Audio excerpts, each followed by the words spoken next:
உங்களில் ஒருவன் துன்பப்பட்டால் ஜெபம் பண்ணக்கிடவன். ஒருவன் மகிழ்ச்சியாயிருந்தால் சங்கீதம் பாடக்கிடவன். யாக்கோபு 5ஆம் அதிகாரம் வசனங்கள் 13 முதல் 20 வரை. உங்களில் ஒருவன் துன்பப்பட்டால் ஜெபம் பண்ணக்கிடவன்.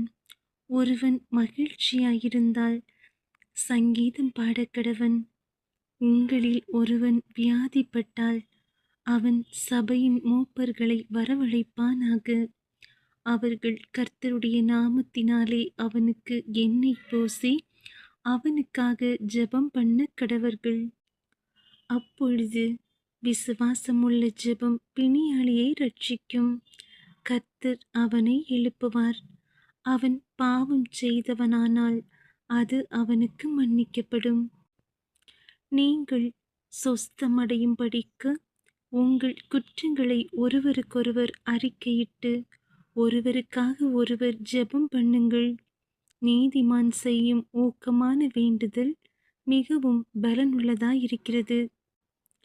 எலியா என்பவன் நம்மை போல பாடுள்ள மனுஷனாயிருந்தும் மழை பெய்யாதபடிக்கு கருத்தாய் ஜெபம் பண்ணினான்.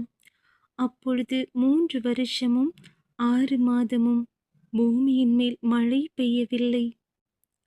மறுபடியும் ஜெபம் பண்ணினான். அப்பொழுது வானம் மழையை பொழிந்தது, பூமி தன் பலனை தந்தது.